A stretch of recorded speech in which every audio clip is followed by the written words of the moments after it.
The Subcommittee on Environment will now come to order. The chair recognizes himself for 5 minutes for an opening statement. Good afternoon. I'd like to welcome everyone to today's hearing entitled Rules of the Road, Examining Legislation to Modernize the Clean Air Act's Mobile Source Requirements. This hearing continues the committee's efforts to modernize the Clean Air Act to reflect the modern landscape of air emissions and trends. At the core of the Clean Air Act is the idea that we can protect our environment without sacrificing economic growth. But it's been decades since Congress updated the Act, causing many of its outdated provisions to become burdensome and counterproductive to its original goals. That's why this committee is considering nuanced and tailored updates to improve the Clean Air Act. Today, we will consider 10 pieces of legislation that aim to provide common sense updates to Title II of the Clean Air Act, which governs mobile sources. I welcome feedback from our witnesses and others as the committee considers these bills. I also would like to thank Representative Fedorchik and Representative Langworthy for their work on these bills and their leadership in modernizing the mobile source provisions of the Clean Air Act. The witnesses we will hear from today have extensive experience with the challenges presented by out-of-date provisions and are well suited to explain their impact. I look forward to their testimony on the discussion drafts and legislation. I'm particularly interested in testimony that relates to the continued use of the California waiver in the Clean Air Act. One of the bills we will consider today epitomizes the concerns of the committee. The Locomotives Act, introduced by Representative LaMaffa and championed by Representative Olbernolte, illustrates the problematic outcomes associated with the waiver. In 2023, the California Air Resources Board proposed a rule that would ban the operation of any locomotive 23 years or older from operating in California unless it is running on a zero emissions configuration. The proposed rule, issued in the twilight of the Biden-Harris presidency, was withdrawn before the current administration took office, but it would have effectively prohibited 67% of the national locomotive fleet from entering California and accessing two of the nation's largest ports. Under this proposal, trains would be required to stop at the California border or any state that might adopt these standards and wait for a compliant train to collect their cargo, increasing transit time and cost. These disruptions to our national rail system would also impact national security, causing delays and operational breakdowns. Two of the largest rail carriers in the United States estimate that they would each have to pay the state of California $800 million annually in compliance costs. Basically, rail would be economically infeasible in California, and these costs would be passed along to American consumers. This is especially worrisome because under the Clean Air Act, the California rule would become national in scope. 2/3 of the locomotive fleet would be prohibited from operating in California by 2030, and even more states could have adopted this approach under the Clean Air Act. I have real concerns with allowing the state of California to set national emission standards for trains, cars, and all other mobile sources, especially given its track record of Green New Deal policies and EV mandates. Our vast nation depends on a complex and healthy transportation system. California should not dictate national policy. Congress needs to do its job and modernize the existing statute. We must revise existing law to meet modern life. If we do not, our nation's families will pay the price. I thank the members of this committee who are leading these efforts, and I hope my colleagues will take this opportunity to engage in positive discussions about the legislation before the committee today. Thank you. The chair now recognizes the ranking member of the subcommittee, the gentleman from New York, Mr. Tonko, for 5 minutes for an opening statement. Oh, thank you, Mr. Chair. And the transportation sector is a major source of air pollution. It is often cited as the largest source of greenhouse gas emissions in our country. And even despite progress over the past 50 years to reduce traditional pollutants, our vehicles continue to spew particulate matter, nitrogen oxides, and other toxic emissions. More than 150 million Americans live in areas that fail to achieve federal air quality standards. That pollution imposes tremendous costs on them, including a $150 billion worth of annual healthcare costs and lost productivity. The Clean Air Act exists to protect Americans from this life-threatening and economy-burdening pollution. And when the law has been allowed to work to provide long-term regulatory certainty and drive technology innovation, Americans have benefited tremendously. Investments in research have enabled the development of pollution control technologies, including selective catalytic reduction, that have improved fuel economy and allowed liquid fuels to become less polluting. Zero-emission vehicles have also seen major improvements in performance and cost reductions in recent years, which has also reduced pollution and lowered Americans' dependence on fossil fuels. Today, thanks to President Trump's unnecessary war with Iran, American drivers are feeling pain at the pump. Gasoline is over $4.25 per gallon, and diesel is well over $5. Americans have already spent $51 billion more on gasoline and diesel since the beginning of Trump's war, and many of those costs are being passed on to people, regardless of whether or not they drive, through higher grocery prices and other increases to their cost of living. Reducing Americans' dependence on volatile fuel markets is exactly why a steady, long-term transition away from polluting vehicles is so economically beneficial. EPA's own analysis of its repeal of clean vehicle standards confirms this. By keeping Americans dependent on the fossil fuels, it will cost us some $1 trillion more in gasoline by 2055. Unfortunately, over the past 18 months, we have seen a very concerning trend at EPA and among Republicans in Congress to upend the Clean Air Act's proven track record of delivering cost-effective public health improvements and economic benefits. In February, EPA rescinded the endangerment finding and repealed all greenhouse gas emission standards for vehicles. EPA has also announced a reconsideration of 2024 standards for traditional pollutants.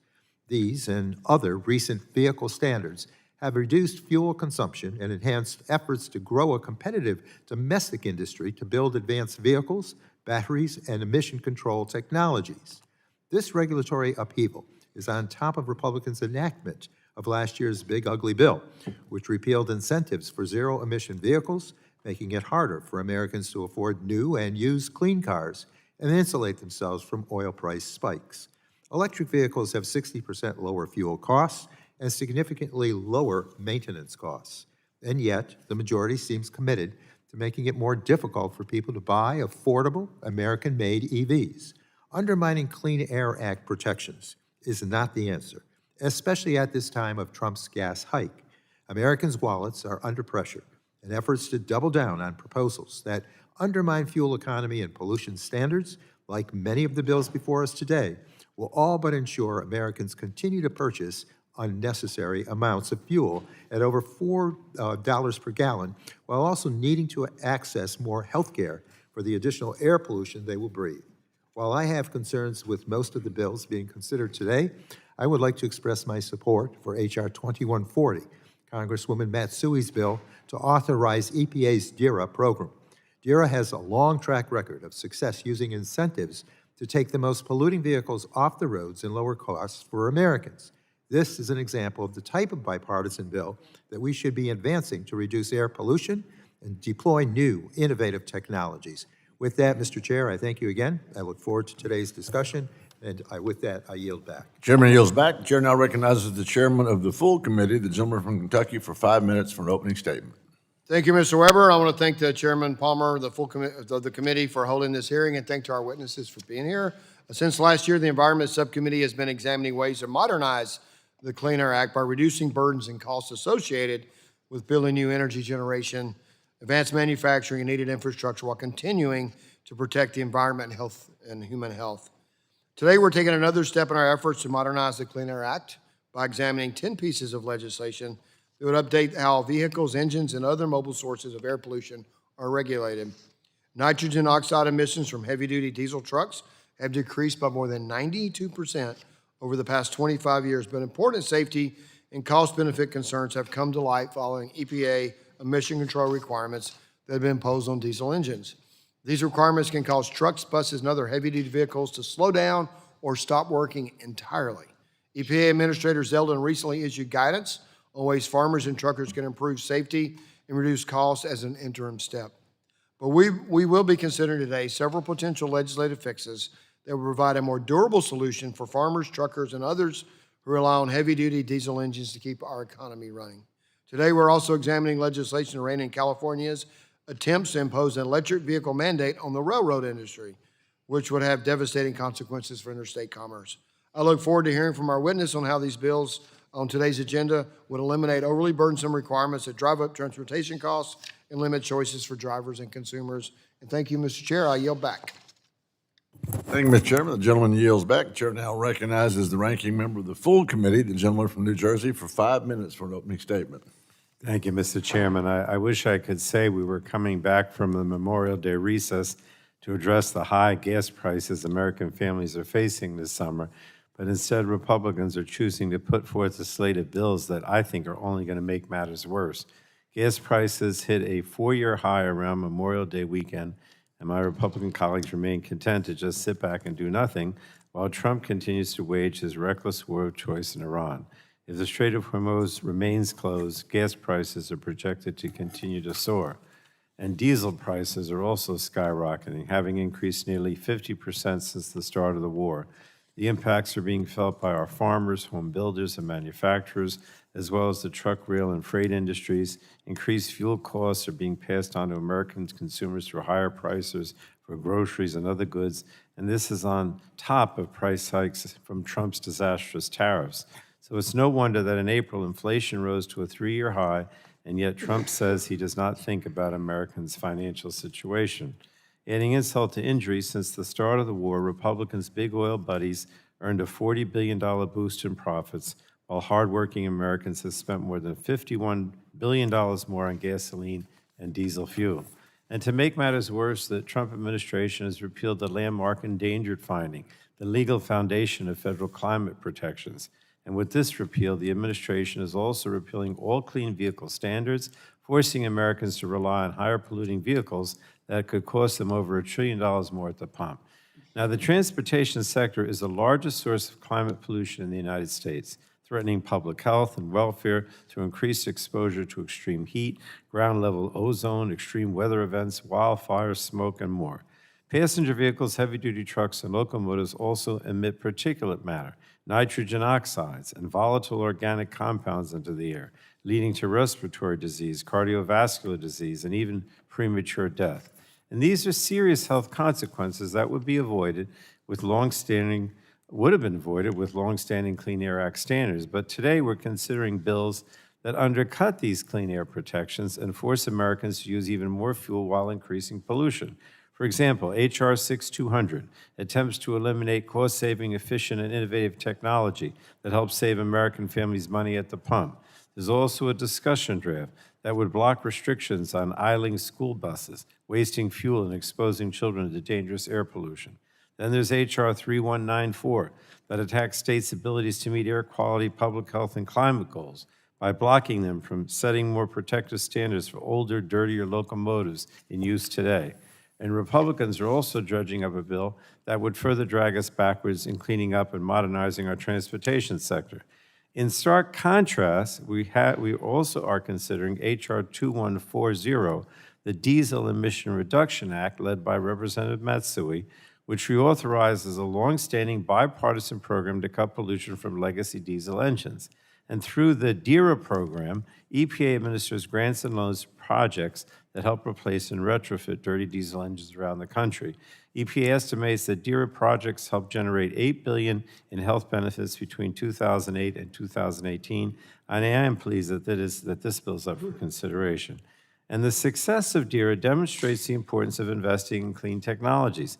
Cleaning up the transportation sector helps Americans save on fueling costs while cleaning up the air that we breathe and combating the climate crisis. So in fact, the average electric vehicle driver pays roughly the equivalent of $1 to $2 per gallon, while everyone else is spending over $4 at the gas station right now.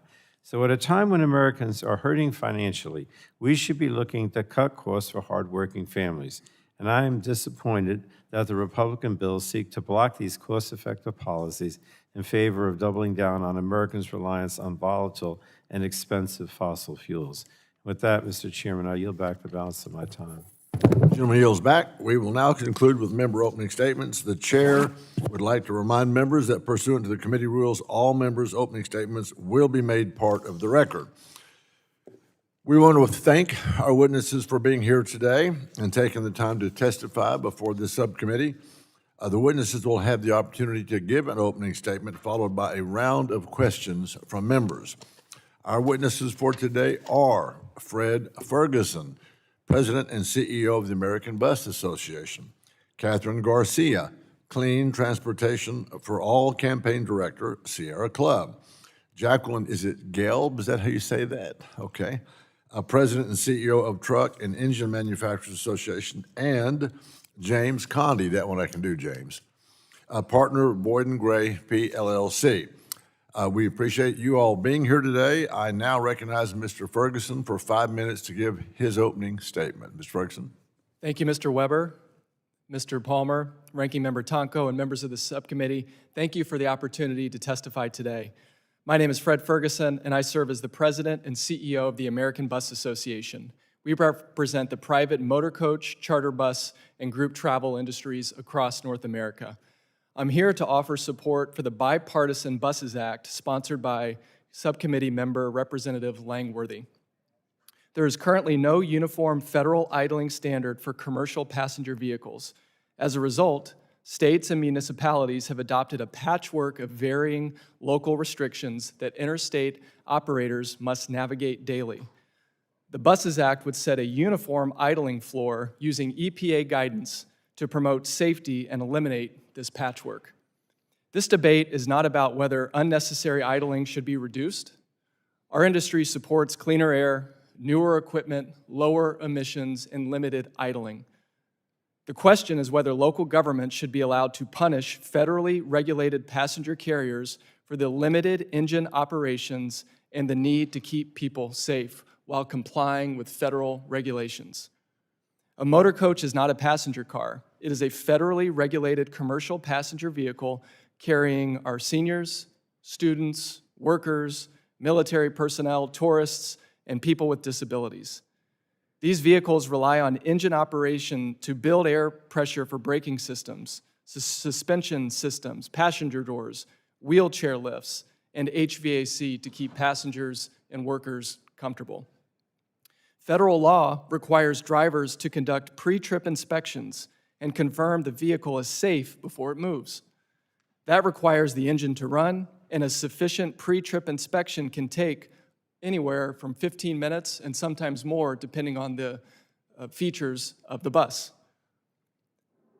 The Buses Act also supports passengers and employee health.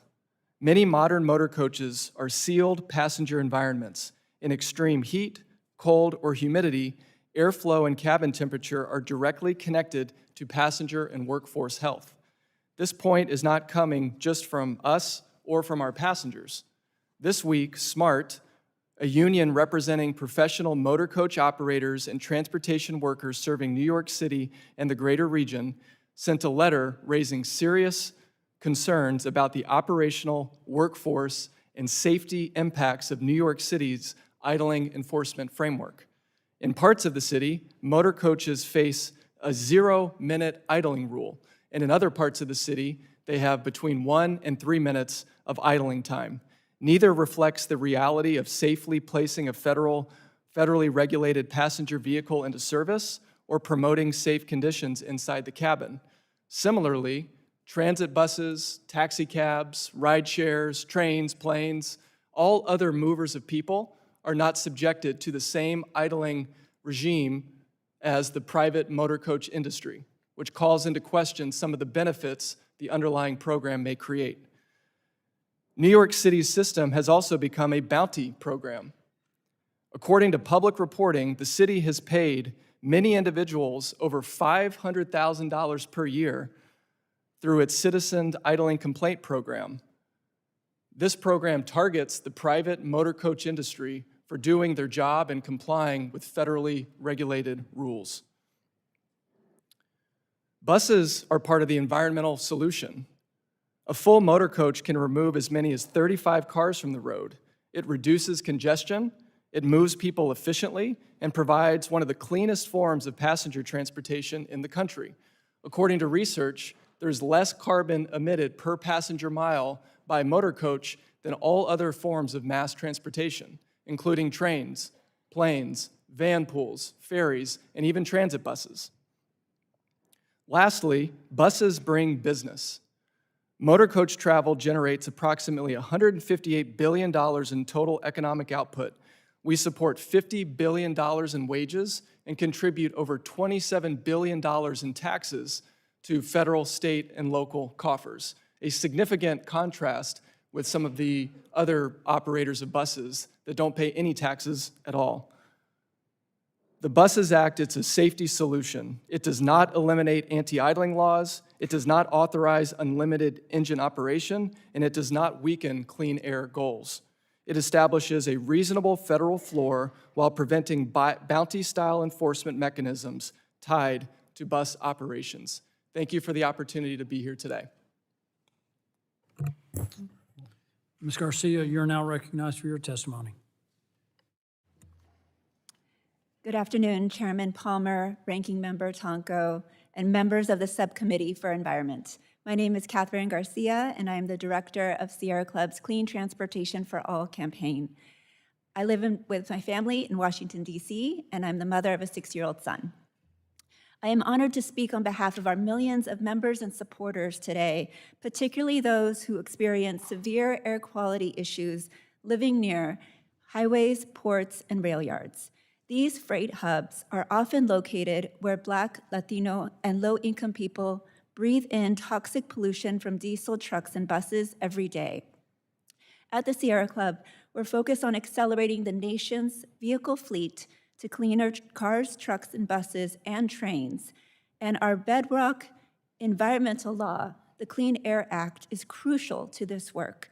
I urge Congress to protect and uphold the Clean Air Act protections.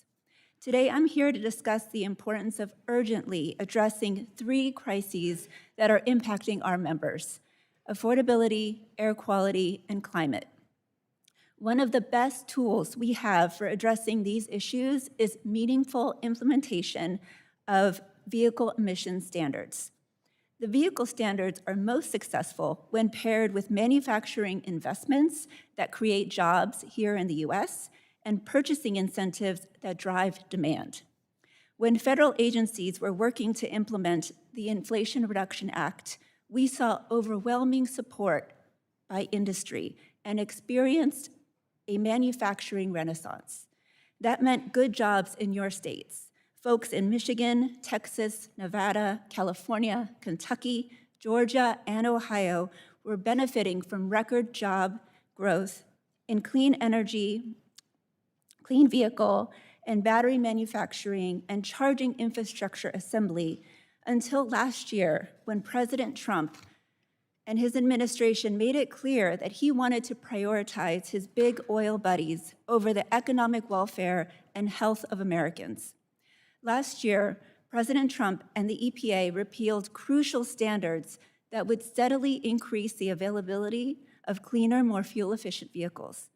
With Republican support, he also made it more expensive for the general public, fleet owners, school districts, and transit agencies to transition to cleaner vehicles that are cheaper to own and operate. Since February, the war in Iran has caused a massive increase in the price of gasoline, which, according to a Pew Research survey, found as the biggest concern among Americans about the war. Gas and diesel prices have increased, and it's caused a ripple effect in our economy. By shifting their focus and producing affordable, cleaner cars and trucks for the U.S. market, manufacturers can help shield drivers from disruptive fuel price increases.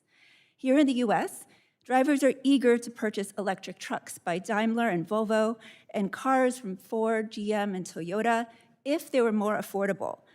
Congress, you can help by upholding the Clean Air Act, reinstating incentives, pushing back on the administration's rollbacks, and holding manufacturers accountable to deliver for businesses and families. The American Lung Association reports that nearly half of American children live in counties that received a failing grade for air pollution.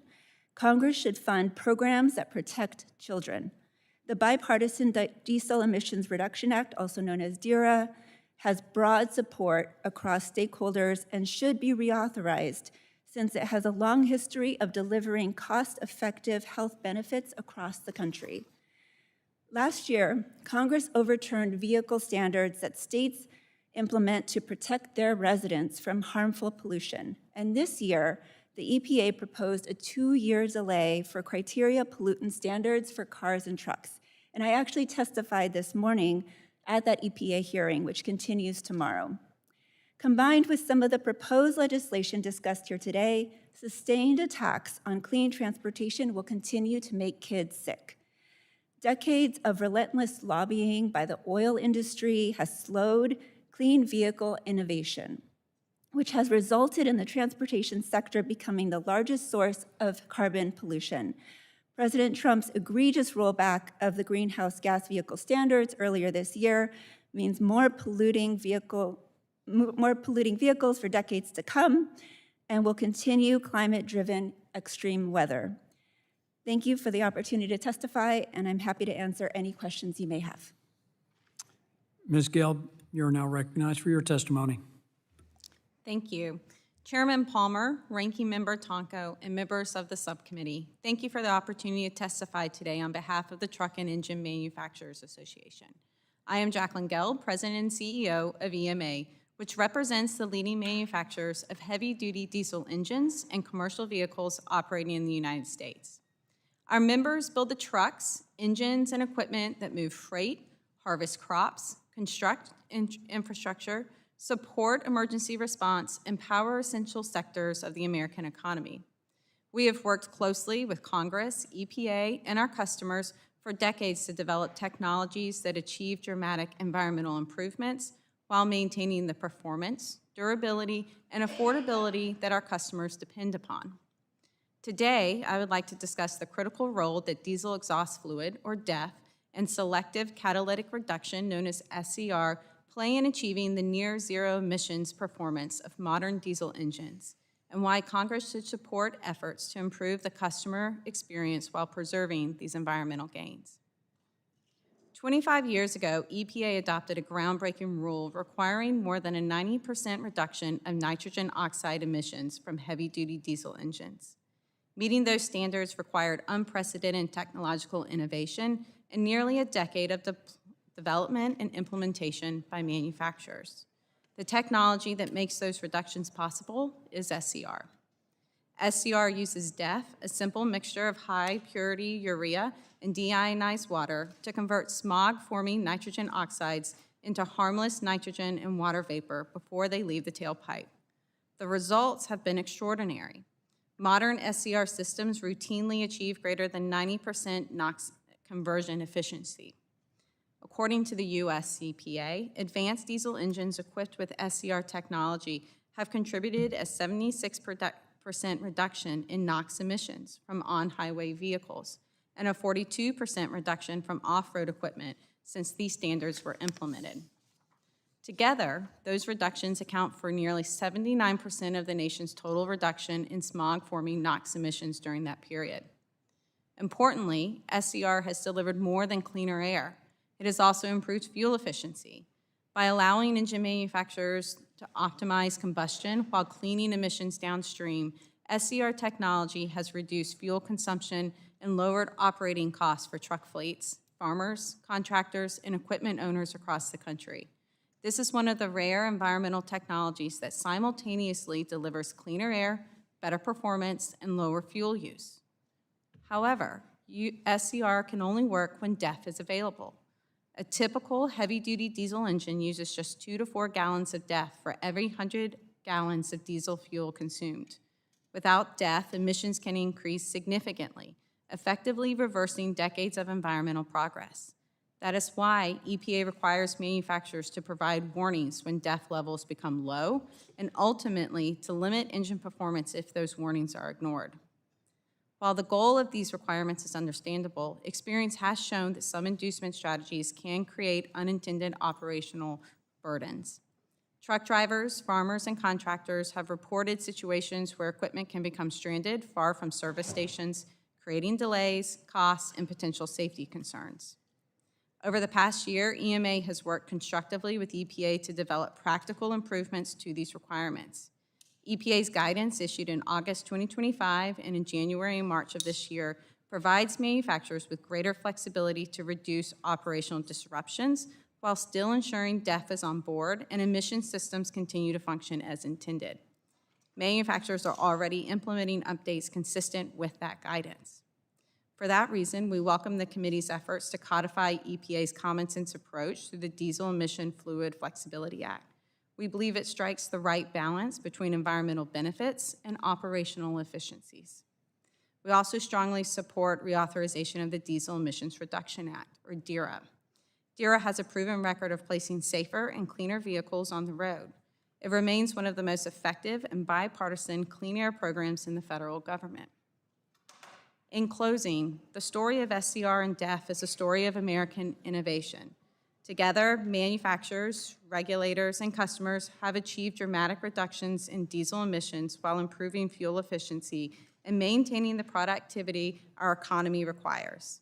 As Congress considers changes to DEF-related requirements, we encourage a balanced approach that preserves those environmental gains while improving the real-world experience to the men and women who rely on this equipment every day.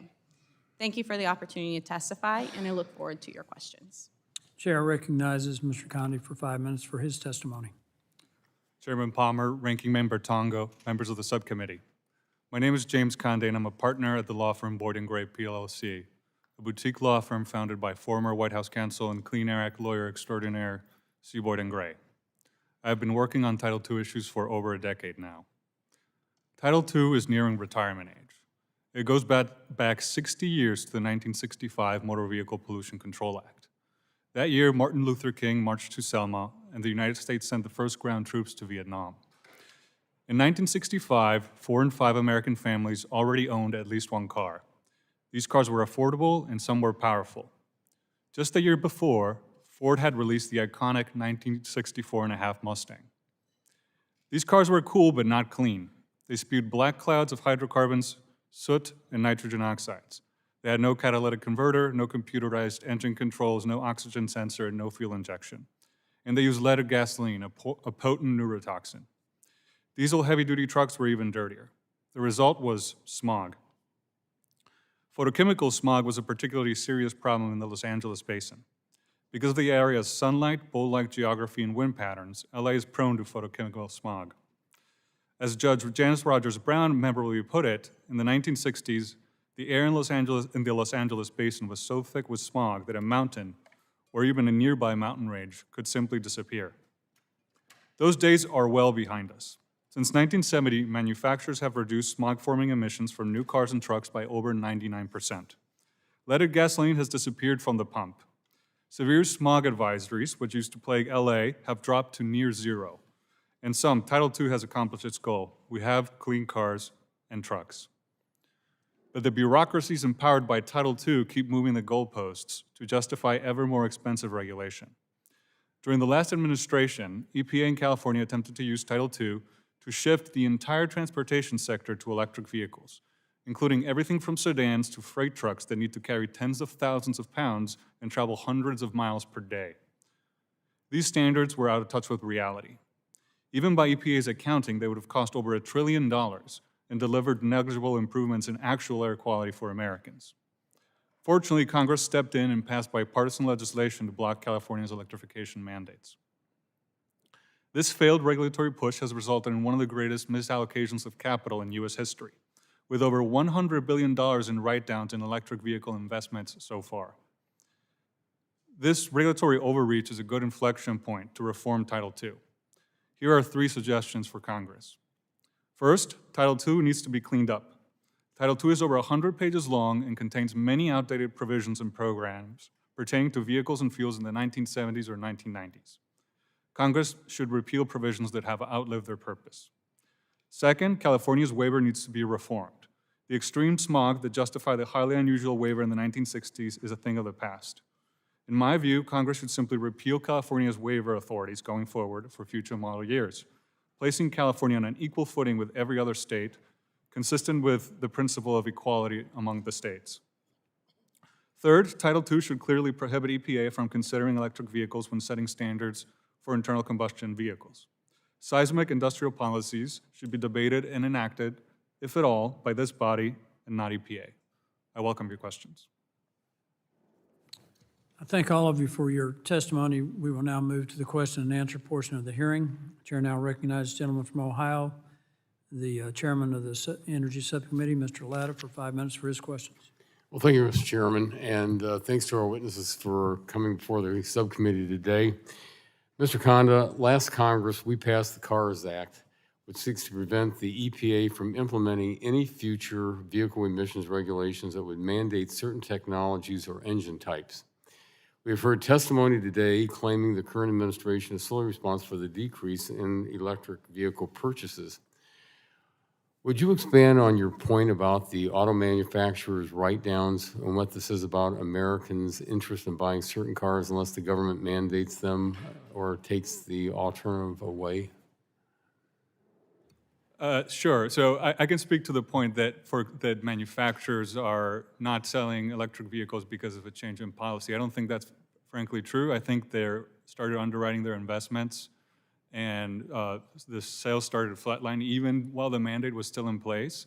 So even by 2024, when the mandate was finalized, all these investments were already collapsing, and frankly, because there's no consumer demand.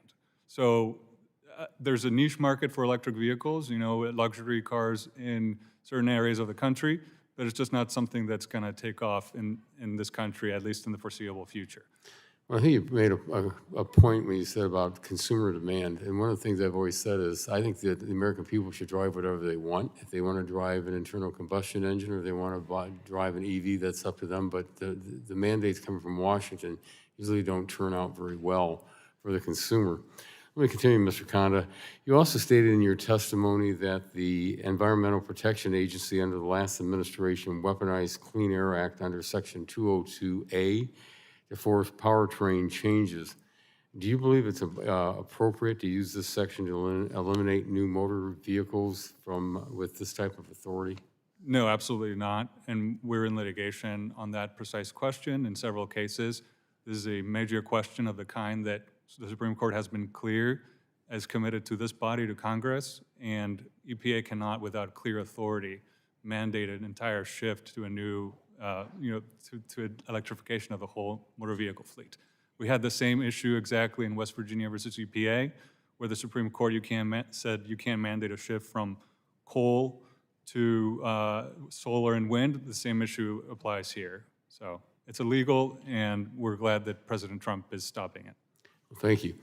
Repealing mandatory state-level inspection and maintenance programs for motor vehicles could allow states to determine whether vehicle inspections are appropriate for their air quality needs and save consumers time and money through inspection fees, repair requirements, and administrative burdens. In Northeast Ohio, there are 7 counties required to participate in E-Check program, which is a vehicle emissions inspection program. It requires certain vehicles to undergo emissions testing every 2 years before registration renewal. And not picking on you, but again, Mr. Conda, regarding Ohio's E-Check program that exists primarily because of the Federal Clean Air Act requirements, how much flexibility and cost savings would Ohio consumers gain if the federal inspection and maintenance mandate was eliminated? I don't have precise numbers for you on that, but I'm sure it would be very helpful. I know that states all have an incentive to meet the Clean Air Act requirements because otherwise there are certain regulatory burdens that are applied to them. So I think states can do what they think is best in this area to improve their own air quality without federal mandates. Well, thank you very much. And Mr. Chairman, I'm going to yield back the balance of my time. Thank you very much. Gentleman yields. Chair now recognizes the ranking member, the gentleman from New York, Mr. Tonko, for 5 minutes for his questions. Thank you, Mr. Chair. Ms. Gelb, is it correct that selective catalytic reduction systems were not the norm 25 years ago? That's true. When we started as part of my testimony 20 years ago to working on the regulation, really focused on new NOx standards and moving into greenhouse gas 1 and greenhouse gas 2 for trucks, that's where we started to see SCR coming to the marketplace, and it was to be able to balance the fuel efficiency requirements of what our customers needed to be able to be successful as well as meet our federal emission standards. Well, as you indicate, those past 2 decades, EPA has set those ambitious standards to reduce NOx and other pollutants from heavy-duty vehicles. And during this time, vehicle, engine, and emission control manufacturers have made major investments in R&D, developing new and improved technologies to comply with EPA's requirements and address this environmental challenge. This is a great example of American ingenuity at work. But we have only been successful because there was long-term regulatory certainty through a Clean Air Act requirement pushing technology development forward. So, Ms. Gelb, is it accurate that these vehicles with selective catalytic reduction systems actually use less diesel fuel? Yes, that's correct. Thank you for the question. This is a technology that's been in place for our industry. Our industry, as to your point, has invested billions of dollars to bring it to the marketplace. It's also a technology that continues to be improved. I want you to think of our manufacturers as constantly thinking through continuous improvement, right? They want to bring technology to the marketplace that first gives them time to bring it from a durability standpoint, being able to test and validate that, but also making sure that it works for our customer. Our customer is a business. I want you to think of it's a truck fleet, right? It's a farmer. It's someone who's out on a construction site. Our equipment needs to be able to work for them. It needs to give them a benefit. It needs to work for their operations. They need to see operational savings. And so the ability to save fuel, be more fuel efficient, save fuel, is something that is going to give them that operational benefit to where they want to go and purchase the newest and cleanest truck on the road. Well, that cost reduction is about 40 cents per gallon of gallon of diesel.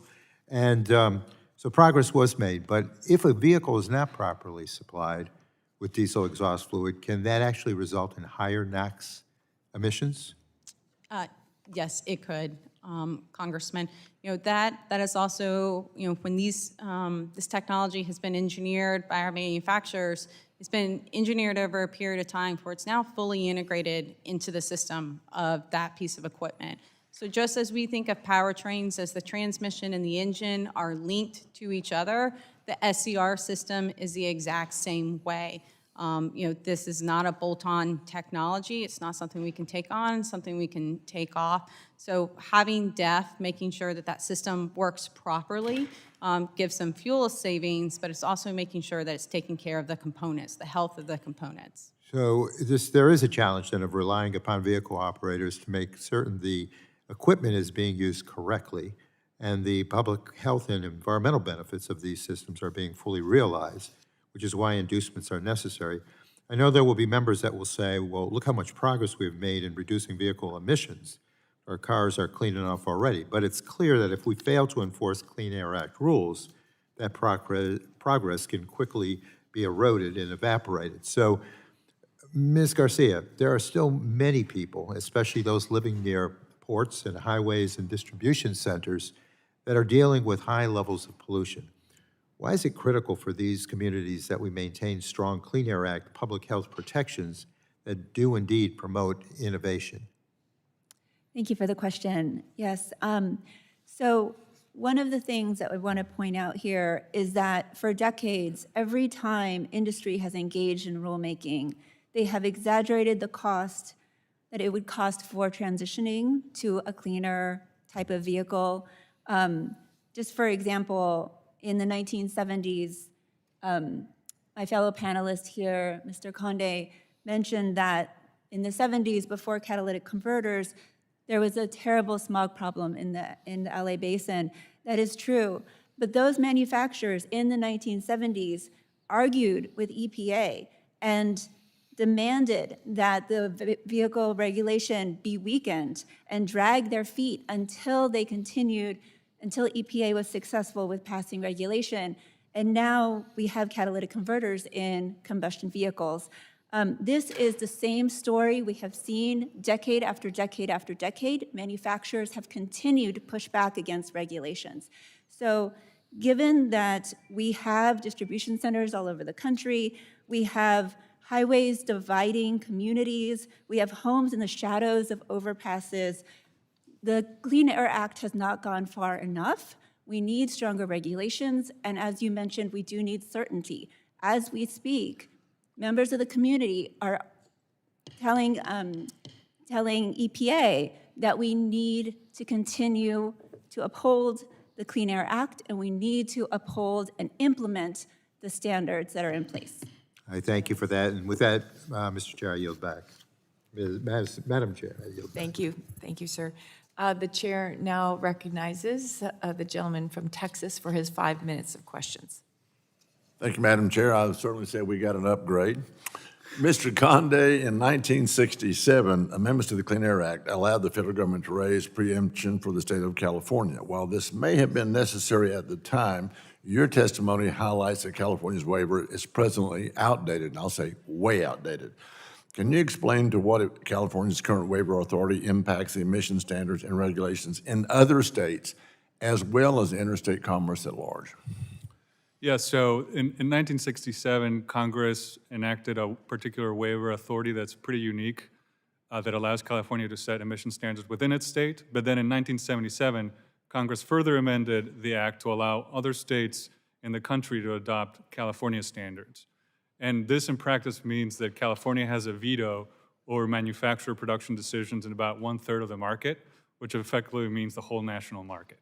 So that gives California enormous regulatory authority. Well, absolutely it does. Yeah. And is there something to be said that all of these regulations serve more so to drive the cost of vehicles as well as freight and delivery and fuel higher than it has such a small impact on curbing emissions in a small way? Is that safe to say? That is very safe to say. Ms. Ferguson, would you agree with that?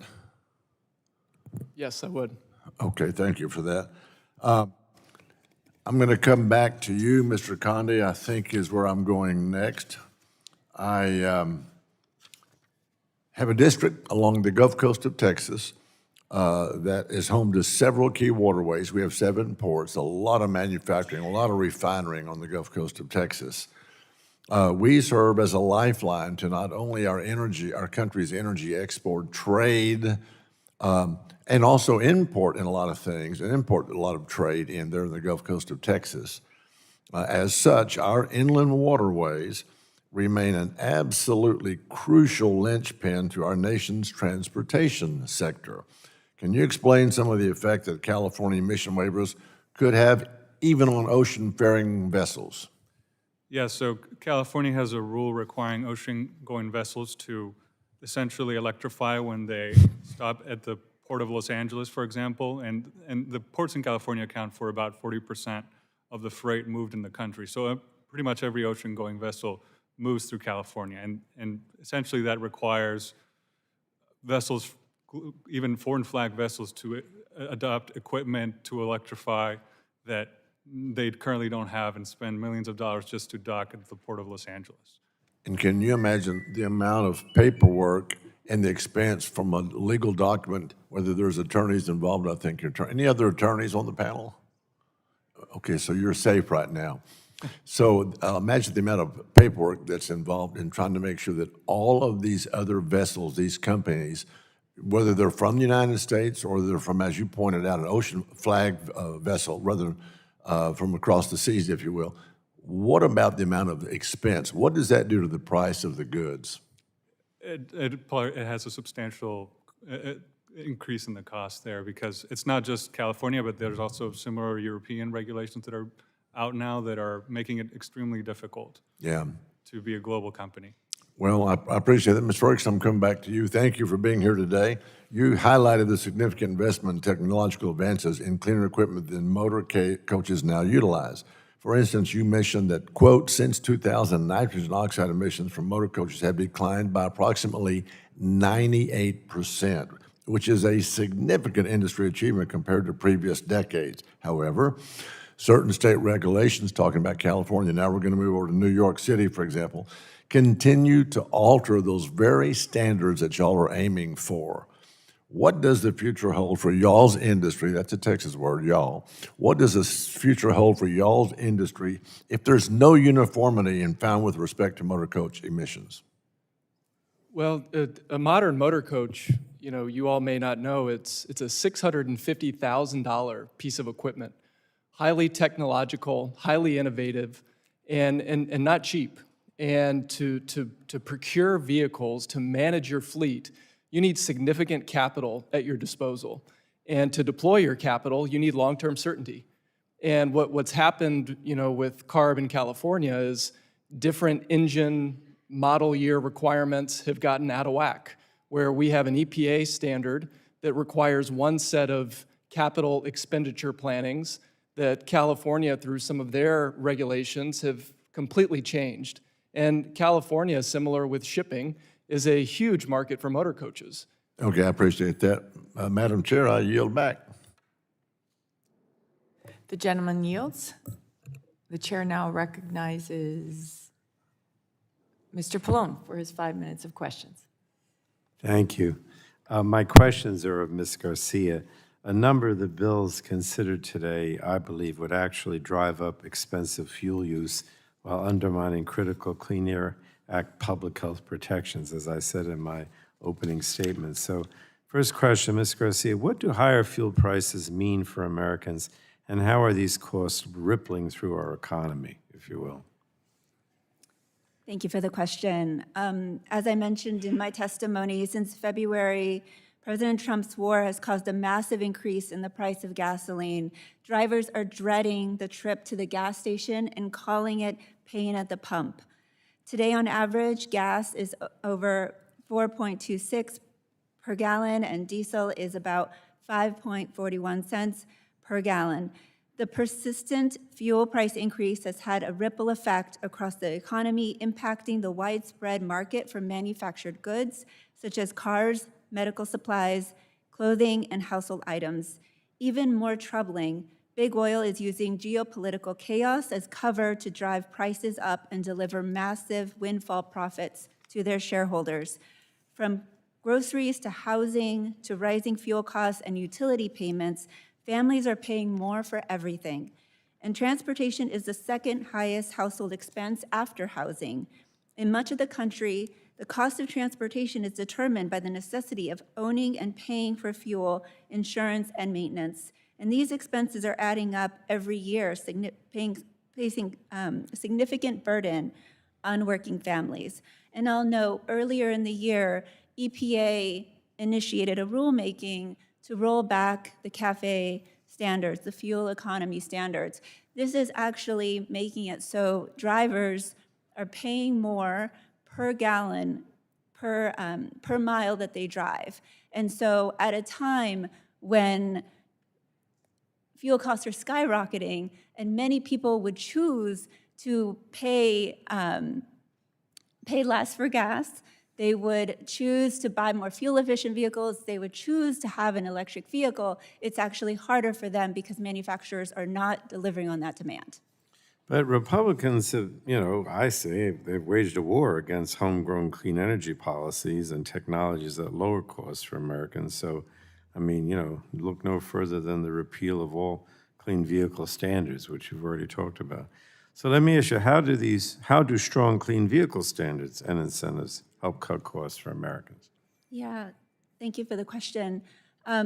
Essentially, when the previous administration initiated the stronger regulations, the regulations that were in place starting in 2021, that actually encouraged manufacturers to steadily increase the amount of fuel-efficient vehicles and even electric vehicles. At that point, the people that are buying electric vehicles and are driving plug-in hybrids, they're spending less for getting around town, they have less maintenance costs, and generally have more money saved at the end of each week instead of this pain at the pump that we're seeing today.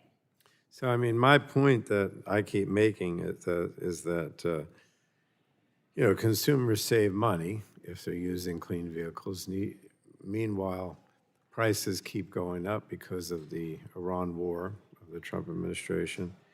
And I think it's important to reduce Americans' dependence on fossil fuels in general because of the geopolitical risks, cleaning up our air.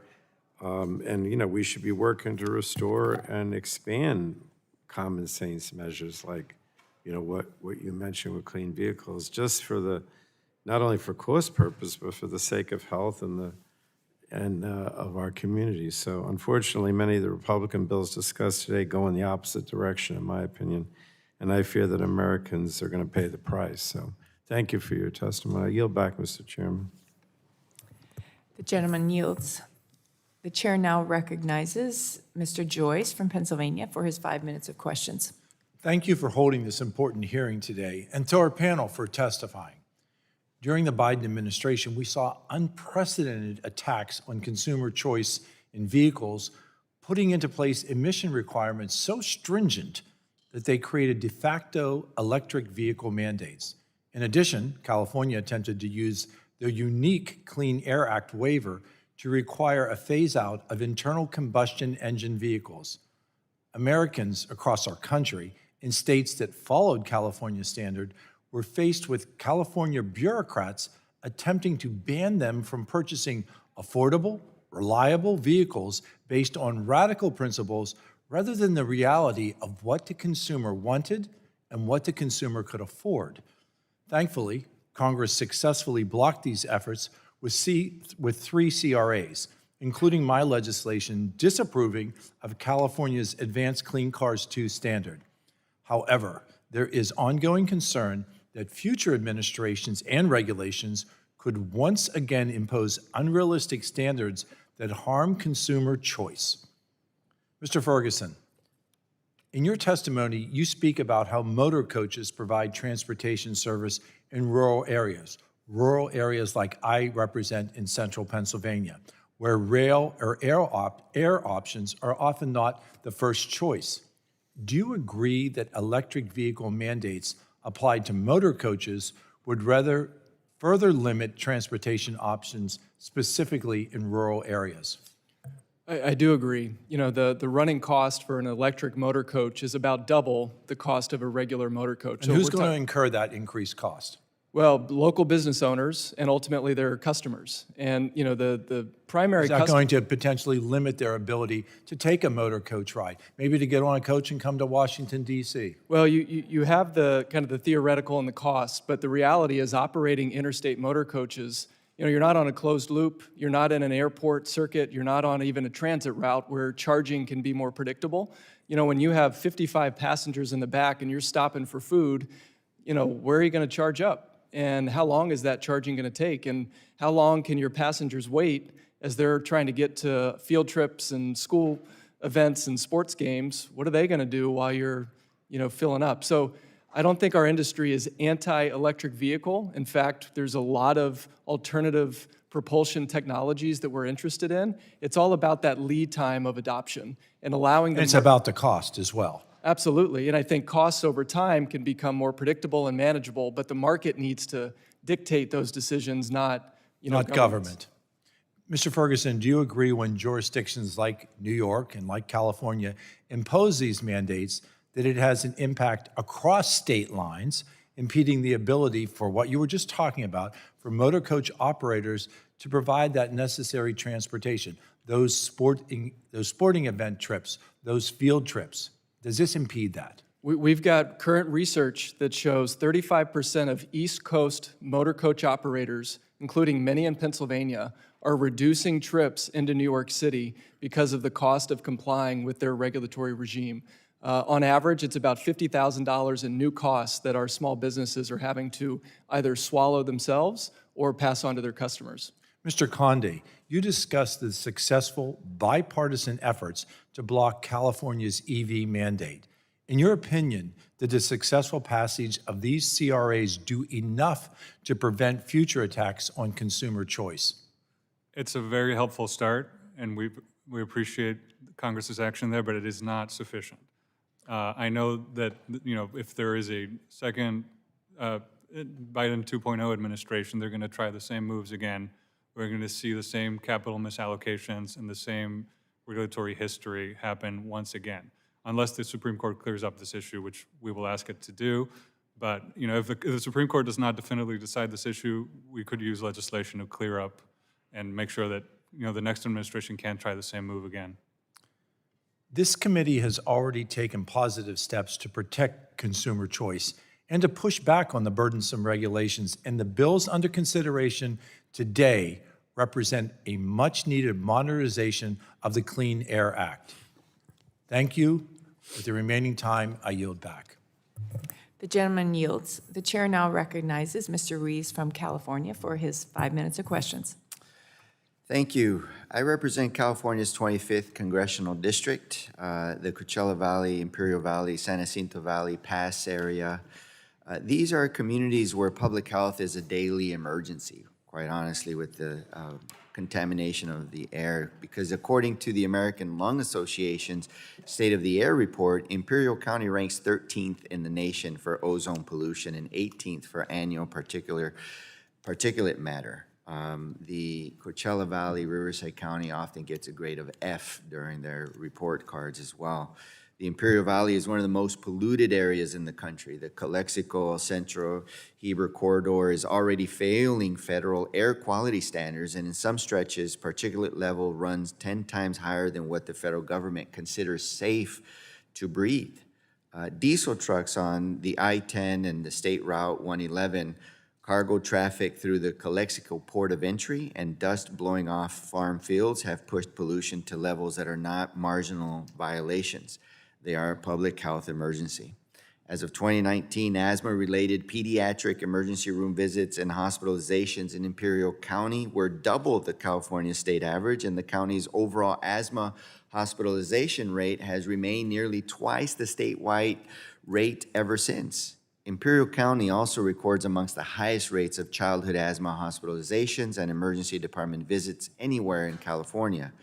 So I have to be honest about what I see in the bills before us today. Several of these proposals, including the Choice and Automobile Retail Sales Act and the State Emissions Authority Act, would undermine California's longstanding congressionally granted authority to set vehicle emission standards stronger than the federal floor. California has held this waiver authority since the original Clean Air Act was signed into law more than 50 years ago. It exists because California's air quality challenges are unique due to its geography, the population, the traffic, and the suffering of communities. These bills would be a step backward for public health at exactly the moment we need to be moving forward. I'm also concerned about the proposals that provide blanket exemptions under the Clean Air Act for requirements of inducement-related diesel engine derates and to create carve-outs for engine idling restrictions. Diesel exhaust is a known carcinogen. The health costs of diesel pollution fall disproportionately on low-income communities, rural communities, and communities of color, communities that I represent. Rolling back the tools manufacturers, states, and localities use to reduce diesel pollution is not modernization like my Republican counterparts push for. It is regression. Ms. Garcia, the communities I represent bear some of the worst pollution burdens in California, and as I just outlined, many of these bills would lead to increased diesel pollution. What would that mean for the health of frontline communities like those in the Imperial and Coachella Valleys? Thank you for that question, Congressman. I'm glad you mentioned, I know that you were a doctor, and health is very, very important to you and to all parents. When my son was 1, we were living here in DC, and he had a severe fever and difficulty breathing. We took him to the emergency room, and he had RSV. It was so scary because he was born a preemie, and as I was holding him, I was terrified, and the doctor gave him a breathing treatment at that time, and I do this for a living. I advocate for the Clean Air Act and for strong standards and for moving forward on holding manufacturers accountable, and I truly feel that no parent should feel helpless as their child is struggling to breathe. So that is the reason why California was given the authority to set stricter standards than the federal government. If I may, communities that live near high pollution, in high pollution areas next to I-10s, live on average 10 years less. So this is not a joke. This is not theoretical. This is not about political partisan messaging around these fake so-called mandates that don't exist. This is about people living 10 years less on average. That's the public health impact that the impact on people's lives. And I can tell you many folks on both sides of the aisles would rather live 10 years more with their grandchildren and their family than deal with these cuts in protections to their health. Thank you, and I yield back. The gentleman yields. The chair now recognizes Mr. Carter of Georgia for his 5 minutes of questions. Thank you, Madam Chair, and thank all of you for being here. This is an extremely important hearing and talking about modernizing the Clean Air Act in respect to the mobile source pollution sources. Let's face it, the Clean Air Act is a significant piece of legislation. It's a historic, landmark piece of legislation, and it was certainly needed in the 1960s. But it hasn't been updated since then, and it needs to be updated. We know that we've learned that there need to be some real changes made to it because it is showing its age. We don't have leaded gasoline anymore. We don't have vehicles without catalytic converters or oxygen sensors, and all of that has changed and changed the situation that we live in now. So we need to update this. Since 1970, smog-forming emissions have been reduced by 99%, and that's significant. And we need to update the Clean Air Act to meet those standards that are there today. Mr. Condi, let me ask you, in your testimony, you discussed the need to clean up Title II to outdated provisions and programs that were designed for vehicles and fuels from decades ago. What are the consequences if we don't do that? What are the consequences if we leave Title II as they are? There's a lot of confusion, so a lot of attorneys are going to be making a lot of money poring over pages that are no longer relevant to the actual public. So it has a lot of costs to businesses who are just trying to figure out what the law is and what it means. Good.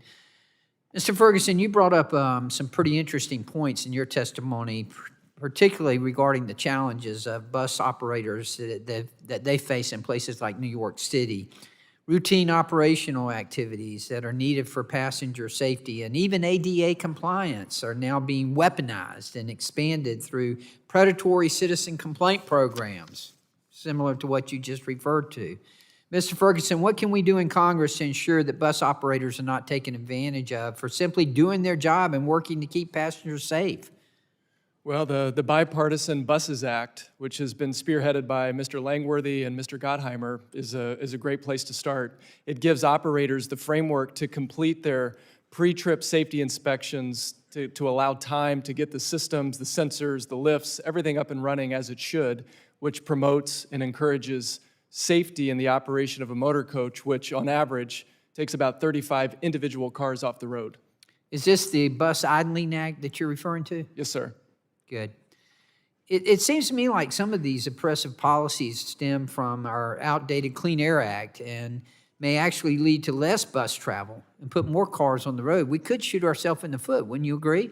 Absolutely. And we've seen 35% of our operators in the East Coast are reducing trips into New York City because of this idling enforcement program, which, as I stated in my testimony, does not apply to transit or other movers of people such as taxi cabs or ride shares. Only the private motor coach industry is targeted under this program. Are there any other type of real-world impacts that out-of-touch local anti-idling standards that are having on motor coach operators? Well, I think the long-term predictability of regulation allows, in the case of the motor coach industry, to see 98% reductions in NOx and other particulate matter. That's happened over a long period of time through public-private partnerships. And so I think the message is predictability, partnerships, being able to understand the rules of the road, allow us to innovate and to use the power of the free market to solve some of these problems. And that's what we've seen thus far. There's a new engine year coming out in 2027 where you're going to see continued improvements in the sustainability and efficiencies of these engines. Well, I would agree, and I would submit that, I'm somewhat offended that you would think that we don't want clean air. We all want clean air, and but we want to be smart about this, and we want to have policies in place that apply to today. and are applicable to today as opposed to 1960 when they were written. So I thank all of you for being here, and I thank you, Madam Chair, for this opportunity to address a very important issue, and that is, we want to come up with new policies, but at the same time, we need to be looking at these existing policies and how we can make them better and smarter. Thank you, and I yield back. The gentleman yields. The chair now recognizes Mr. Peters of California for his 5 minutes of questions. Thank you, Madam Chair. Since the passage of the Clean Air Act, the emissions of common air pollutants have dropped 77%, while GDP and job growth have grown by 200%. And the Environmental Protection Agency has estimated that the central benefits of the law exceed its costs by a factor of more than 30 to 1. It's a key example of our ability to balance economic growth and still have environmental protection.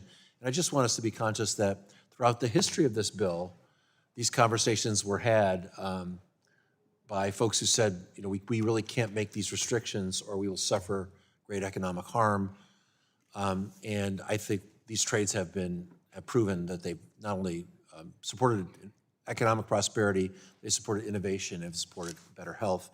So I want to keep that in mind. And Ms. Garcia, you referred to the Clean Air Act as a bedrock environmental law. I just want to say that I often hear every law referred to as a bedrock environmental law.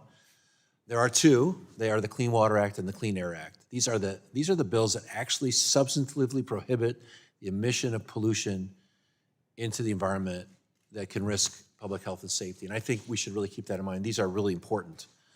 And yet, like all the environmental laws, they didn't come to us from Moses on tablets. We have to look at them and we have to revise them and modernize them. And so a couple of you have made points I think are good. I think, Mr. Ferguson, your point about a minimum idling time is something we should look at. The only thing is I want it to be enforceable. It seems to me that these drafts take some of that away, but I think we could probably close that gap. I thought your point, Ms. Gelb, about deaf was something we should take seriously, and maybe we could work an answer around that. But I just want to keep in mind that everybody's been complaining for decades that we can't possibly comply, and it often works out that we can. So let's work together on real fixes that I think we can tailor and that can meet our moment. I do want to say that there are other issues that we ought to be able to address too. Over the past year, while they were waiting for a grid connection, Elon Musk's XAI data center in Memphis, Tennessee was powered by over 30 gas turbines, none of which had a single clean air permit. That's enough energy to power over 250,000 homes. At their second data center in South Haven, Mississippi, they now have 40, and they seem to continually truck in new turbines that have not been permitted. These turbines emit up to 2,000 tons of harmful air pollutants into the atmosphere annually, operating with no transparency, no restrictions, and flouting the Clean Air Act entirely because XAI was somehow able to categorize these turbines as mobile sources because they were on trailers, but they're connected to a fixed supply of natural gas, meaning that they're absolutely not mobile. And the EPA guidance came out this year that reiterated that these types of turbines are not mobile sources. Ms. Garcia, how much clearer does the law need to be on this issue? Are we seeing this in other parts of the country? So as you mentioned, the generators are absolutely not mobile sources, and they're not temporary sources either. Conveying them as either mobile or temporary does a real disservice to the Clean Air Act, and as we saw, causes real harm to the communities around those data centers and that are looking to flaunt the law. The law is very clear in this aspect, but we need actual enforcement, something that many states and this EPA is just refusing to do. No one should get a free pass to violate the law and pollute the air. Thank you. Endangering the lives of the people right next door is unacceptable. Yeah, I do also want to just talk for a minute about innovation. Industry and consumers, we've talked about this in the context of methane, are tired of the regulatory ping pong between Republican and Democratic administrations. It's impossible to invest without clear laws, create newer, cleaner, and smarter products. And I would just call out the CARS Act for one example, would block EPA from finalizing vehicle emission standards that would mandate the use of specific technology or, quote, result in the limited availability of new motor vehicles. That is so broad and vague that it could hamper EPA's ability to promulgate any future rules in the future. Now, none of these bills are going to get 60 votes in the Senate. So the administration will be forced to do them unilaterally, and then a Democratic president will unwind them. I do think we should work in this room on real fixes. And meanwhile, with respect to cars, China is building 20 electric vehicle dealerships in Canada and looking to open car manufacturing plants in Mexico. All this talk about dissing electric vehicles is ignoring that that is where the world is going, and we should be leading, not giving it away, and I yield back. The gentleman yields. The chair now recognizes the gentlelady from Iowa for her 5 minutes of questions. Thank you, Madam Chair, for holding this important hearing, and I also want to thank our witnesses for being here today. It's interesting to hear my colleagues speak, so I agree with Representative Buddy Carter that we have regulations that were put in place almost half a century ago and need to be modernized. And I also agree with Representative Peters that sometimes we hear that a regulation will be so onerous that it will eliminate an industry. And so I think that what we're hearing is that there's actually bipartisanship here on Capitol Hill. So America's farmers rely on dependable vehicles, equipment, and transportation networks to plant, harvest, and deliver food, fuel, and fiber to consumers across the country. Yet many of the CLEAR Act's mobile source regulations were developed decades ago, as was iterated, and have become increasingly complex, costly, and disconnected from the realities of modern agriculture. Requirements related to emissions controls, engine technologies, and vehicle standards can increase equipment costs, reduce reliability in challenging operating conditions, and create unnecessary downtime during critical planting and harvest seasons. And when your profit margin is next to nil, all of these small changes are important and critical to be to protect the environment while ensuring regulations are tailored to minimize cost on consumers and producers. So I think codifying the recent guidance on DEF by the EPA administrator would be a very good place to start. I know we represent a lot of farmers, and that's a big issue for them. Well, speaking of DES, Ms. Gelb, the cost of farm equipment is something that impacts farmers across my state and the nation. How might current proposals on diesel emissions fluence, or DEF, impact the cost of farm equipment? And what would happen if we eliminated the DEF requirement for farm equipment? Thank you for the question. So as I've said, manufacturers have been investing in this technology, validating this technology, and to the point that you made earlier, if that it's in the forefront of the manufacturer's mind, making sure that equipment works for their customers. We do not like our equipment to fail. We know how important our equipment is to our customers with making sure that is working for their business for them. You know, we've been working on this technology for so long, it now is fully integrated into that system. So the pure elimination of DEF can impact the operation of that system as well as the emissions side of it. So we want to make sure that when we're looking at where can we make sure that we have the robustness for that technology to work, that we're balancing, making sure the system is going to be protected, because we don't want a situation where we have catastrophic failure at all for our equipment. Our customers make an investment in this equipment for them. And so we want to make sure it's going to work for them, that it holds its value, but want to make sure that they have a positive experience from the operator side. And that really is trying to understand making sure the equipment works. And the EPA January 2026 guidance clarified that temporary repair procedures may be used when necessary to diagnose or repair equipment, provided the equipment is returned to proper functioning before being returned to service. Has that clarification improved the ability of farmers and technicians to diagnose and repair equipment? It has, and I'd also look at the other two guidances that EPA has put out as well.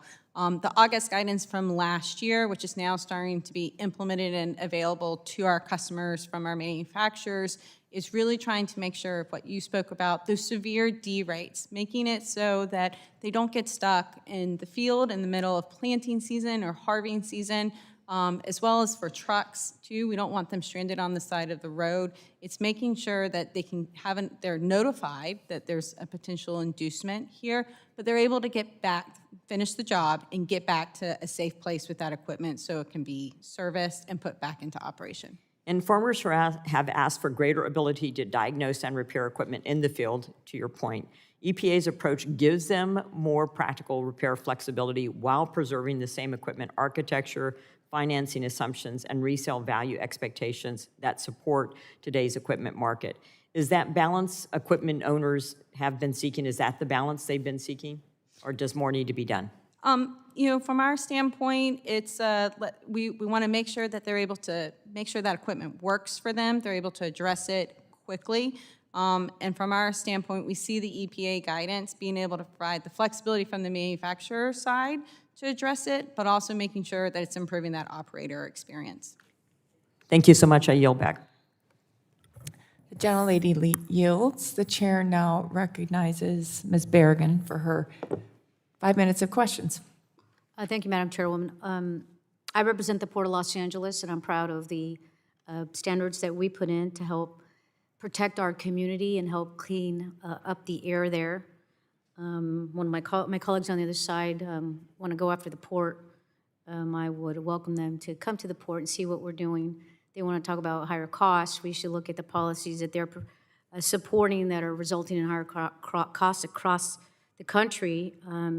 It is true that in the Port of LA, we have had an effective regulation to reduce ship pollution at the ports, and that's the plug-in system.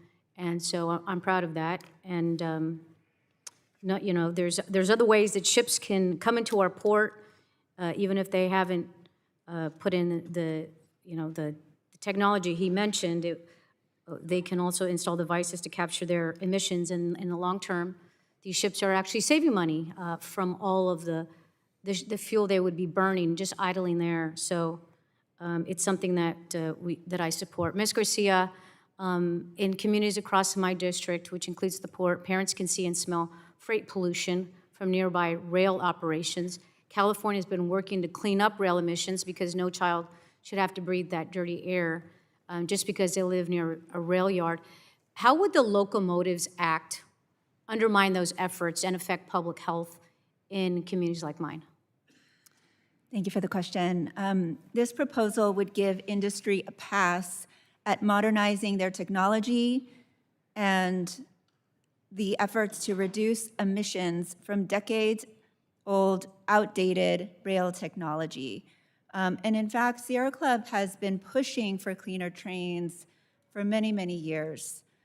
We have shined a light on the inexcusable delay for updating rail technology. And one of the things that is clear to me, doing a landscape of where rail technology is around the world, this is not an issue of technology. This is an issue of prioritization, and this is a prioritization challenge. If we were to invest in updating rail technology and electrifying rail, that would have huge benefits for populations that are living around rail yards, and particularly the rail yards and the corridors between the ports and throughout the Los Angeles region. We can deploy electric rail, and we strongly endorse moving and advancing and modernizing rail. And in fact, the International Energy Agency endorses electric rail to reduce fossil fuel consumption.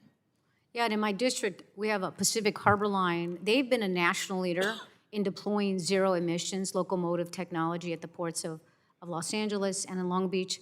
So, I mean, what does this tell you about potential for cleaner rail operations when companies have the right incentives and support?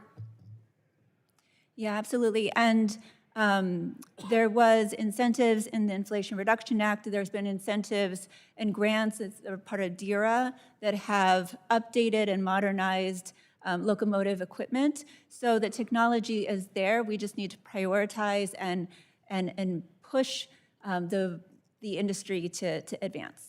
Great, thank you. Ms. Garcia, the discussion draft bill on bus idling would stop state and local governments from enforcing bus idling limits for up to 15 minutes.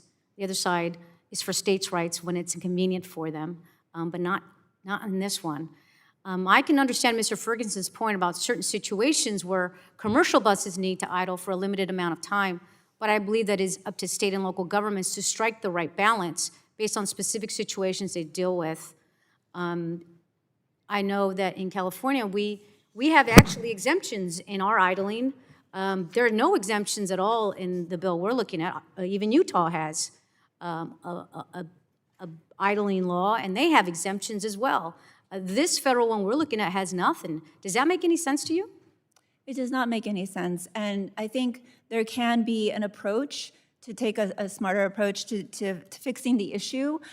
We certainly agree that, as Mr. Ferguson said, buses are the most sustainable mass transit option, and we certainly want to encourage more people to take buses, but this is the wrong approach. And in fact, when I look at idling, I think about the folks that are waiting at the bus terminals, the bus depots.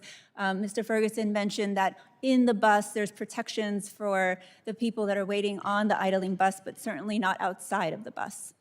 Great, thank you. I yield back. The gentlelady yields. The chair now recognizes Ms. Leah Florida for her 5 minutes of questions. Thank you, Madam Chair. We can all agree that clean air and clean water are non-negotiable, but regulations are intended to be a means to an end, not an end in themselves. And every regulation should be grounded in reality and tied to a clear environmental objective. We should also review them regularly to ensure that they remain current and relevant to the contemporary landscape. And so I thank all of you for being here today to help us in that endeavor.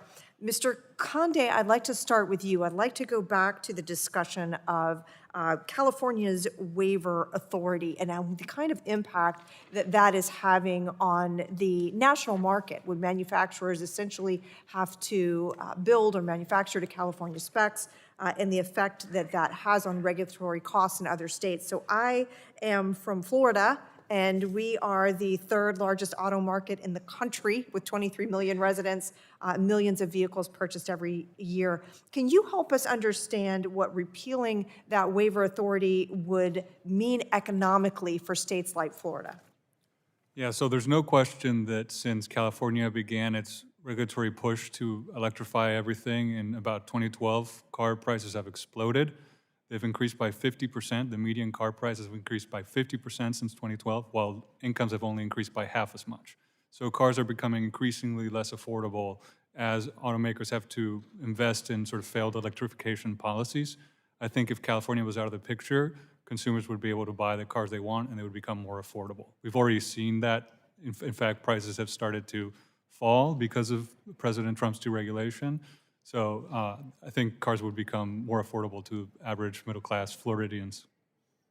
Yeah. Thank you. And Mr. Ferguson, I'd like to follow up on your testimony about motor coaches, and in particular there too, this is an important industry in my state. According to the American Bus Association Foundation data, Florida's motor coach industry generates $7.5 billion in economic output and supports 43,000 jobs. Now, of course, we don't have a regulatory system like New York, and it's doubtful that we ever would, particularly in a state like mine where not maintaining a climate-controlled environment can much of the year be very dangerous.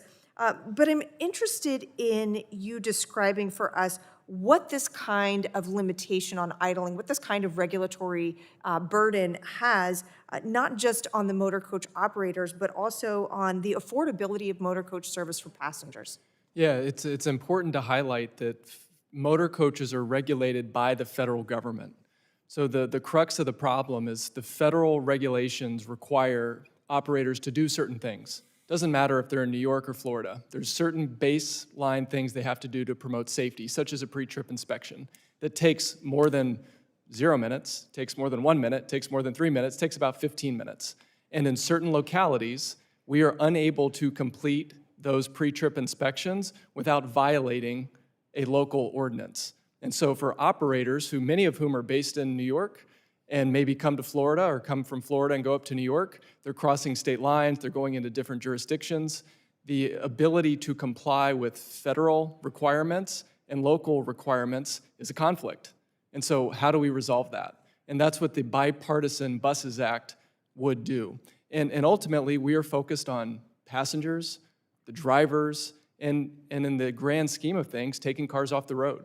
Because when people are traveling by bus, there's up to 35 less cars, and the innovation in these engines are extremely advanced. And so that is why buses, as was just noted by the Sierra Club, are the most sustainable way of traveling in mass transportation. That's an important point for us to highlight about your testimony, is that while certainly it illuminates the challenge of an overly burdensome regulatory landscape, both for industry and for passengers, you also have highlighted that we are undermining an industry that supports good, clean transportation methods at the same time. Isn't that right? And the reality is, operators who are having to comply with the New York example, they're based in New York, but they're also based in Florida. And when dollars are going to fines and to pay the Citizen Bounty program, that's fewer investments in their own workforce. Academy Bus is a great example, where in one day in New York, they had $120,000 in fines. And they're a great operator from New York all the way down to Florida. Thank you, Mr. Ferguson. We welcome them in Florida. Madam Chairwoman, I yield back. The gentlelady Odo from Florida for his 5 minutes of questions. Thank you so much. Modernizing the Clean Air Act to me means achieving meaningful progress in protecting clean air. According to EPA, the transportation is now 28% of the most of any sector for greenhouse emissions, but I also think it has the greatest potential to continue to bend the curve. We see in Florida, we've had extreme hurricanes and heat as a result of rising amount of greenhouse gases. Gas is nearly $4 right now in Central Florida, which is $1 more than it was a year ago, and diesel rose to $5.80. So Mr. Ferguson, sorry for what you're dealing with there, with the diesel prices there, among others. And gas-powered vehicles are going to be available for the foreseeable future, and so will diesel. Nonetheless, there are many reasons for us to encourage more hybrid and electric vehicles, hydrogen-powered trucks, and more, so that we can continue to clean our air and give Americans more opportunities to be able to buy electric or hybrid vehicles and manufacture these vehicles in the nation. In the Sunshine State, 20% of the new vehicles purchased were hybrids or EVs last year. It's something that shocks a lot of people. But we can do better on that over time. Ms. Garcia, we saw the EV incentives lapse. How important is it to get those EV tax credits back? And what do you think about adding hybrids as part of it? So I think it's extremely important to get those incentives back. And there are incentives for EVs and plug-in hybrids. And this actually brings up a previous point that I wanted to make. In terms of the regulations in California, as well as the previous federal regulations, those were not a mandate. They actually did include plug-in hybrids, and they were common sense approaches to transitioning from all fossil fuel vehicles over to cleaner vehicles. Thank you, Ms. Garcia. My time's limited. I appreciate it. And I think that's the idea, that we want to incentivize these things while giving Americans options. A few years ago, I went to Korea and drove a hydrogen-powered vehicle. And one of my colleagues drove a tractor-trailer that was hydrogen-powered. We see Hyundai has a 250-mile range vehicle, 20-minute recharge. Toyota announced with High Road last year to deploy hydrogen fuel cell trucks. Volvo's in road testing, and Daimler is working with Cummins and Freightliner in Indiana and Oregon on a new hydrogen-powered trucks.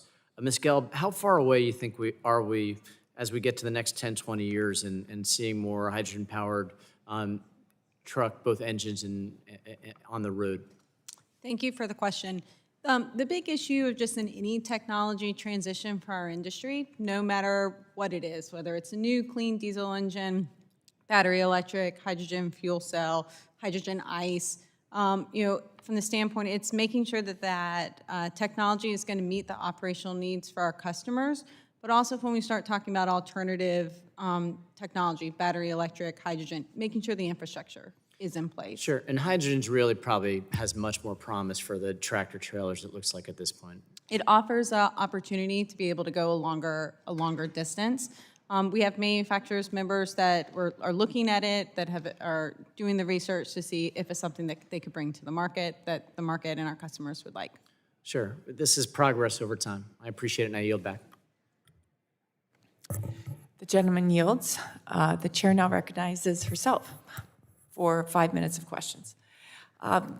Thank you all for being here today, and thank you, Chair Guthrie, for including one of my bills in the hearing, the bill which advances efforts to ease pressures on farmers, manufacturers, and truckers across the country. I agree with others who have stated that the Clean Air Act, the Clean Water Act, those are non-negotiable. Those are bipartisan issues. And I'm very proud to say that my state of North Dakota is one of only a handful of states that have never violated the national ambient air quality standards. Never.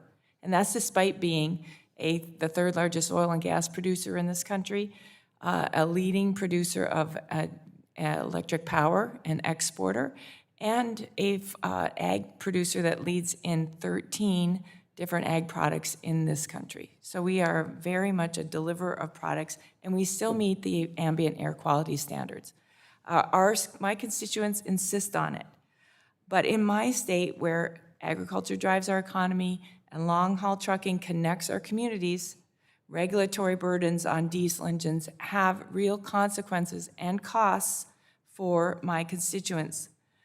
Today's hearing includes bills to protect North Dakota families by providing more flexibility for emissions regulations. And I think that this is long overdue and very appropriate that we're looking at these things. These are not fictitious mandates. These have very real consequences. I just recently met with a whole group of North Dakota farmers who sat in a roundtable discussion with me, and each one of them could talk about examples of being stuck in the field with the tractor that was turned off, derated to that point where they really couldn't move because of the DEF emissions issues and the sensor issues. So, Mr. Gelb, Ms. Gelb, can we talk just a little bit about what some of these regulations are doing? What are some of the issues encountered from the use of DEF, and how has the Administrator Zeldin and EPA taken a pragmatic approach to fixing these? Sure. Thank you very much for the question. I would say before the EPA guidance had been published last year, our customers, your farmers in your district would run into issue to where that equipment, if they had received an inducement and notification of that there was an issue with the sensor, low DEF quality, not enough DEF, in the sense of, they could run into a place of exactly what you said. The equipment would stop running for them. It would shut down, and it would happen pretty quickly. It would be a severe derate of what we call it for the industry. Post the August guidance. Go ahead. I was going to say, with EPA's August guidance, they've been able to take the approach, and we were very supportive of this as the manufacturers, so where it gives a slower ramp down into that ability for the equipment to shut down. It gives more notices. They have longer periods of time now to where it doesn't happen in a short period of time. They aren't going from, let's say, from a place of where they were in the middle of planting their crop, and then suddenly it stops. They're able to finish that job, and they're able to get that equipment back home to be able to be serviced. Thank you. What are the practical risks of leaving these guidance documents uncodified? And what would statutory clarity mean for diesel engine users and manufacturers moving forward? Absolutely. So Mr. Ferguson has mentioned this a couple of times, but it's the most important thing for our customers and for manufacturers is regulatory certainty. So being able to design to something that we know that standard is going to be in place, but that also gives certainty to our customers, to your constituents, of making sure that they know what's going to be the requirement for tomorrow is the same requirement for today. Thank you, Ms. Gelb. I yield the remaining of my time, and the chair now calls on my friend Mr. Carter from Georgia for his 5 minutes of questions. Louisiana this time. Louisiana, sorry, That's all Mr. right. Carter. Thank you, ma'am. Thank you, Madam Chair, and thank you to our witnesses for joining us today. I represent Louisiana, where some of our communities are breathing some of the nation's most polluted air. Parts of our state already bear disproportionate burden of industrial emissions, and vehicle pollution add to that toxic load every day. Diesel trucks, aging cars, and inefficient engines pump nitrogen oxides and fine particulate matters into the air that our children breathe. This isn't just a Louisiana problem. Right now, nearly half of all children in America live in areas with unhealthy levels of air pollution. These kids face higher rates of asthma, reduced lung development, and long-term cardiovascular harm, conditions that follow them for their entire lives. Strong vehicle pollution standards are one of the most effective tools we have to change that. They cut the tailpipe emissions, driving those health crises. Vehicle emission standards have saved families money at a time when the president's reckless war in Iran has sent gas prices skyrocketing. Since the Clean Air Act, vehicles' efficiency requirements took effect, Americans have saved hundreds of billions of dollars in fuel costs as cars and trucks have become dramatically more fuel efficient, meaning every trip to the gas station costs less and every tank of gas goes further than would have before the standards took effect. Cleaner vehicles mean healthier kids and lower fuel costs. Weakening those standards doesn't hurt the environment, it hits our families in their lungs and in their wallets. Ms. Garcia, one of our witnesses on today's panel claimed that the Biden-era clean vehicle standards would have delivered negligible improvements in air quality. What does that even mean? Negligible, does that mean just a little bit better? Isn't a little bit better than a little bit worse? So should we have a race to the bottom, or should we try to always improve air quality, even if it's incremental?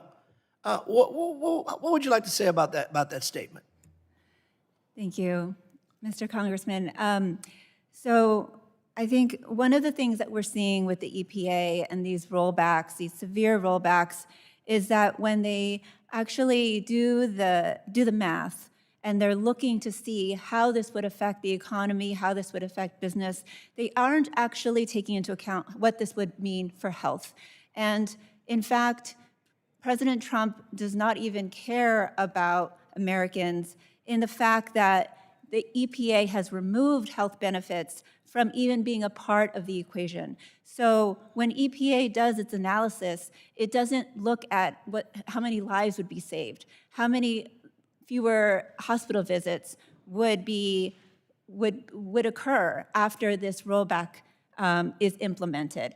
So as you mentioned, children are the most vulnerable of our population. They're exposed to toxic vehicle pollution every day.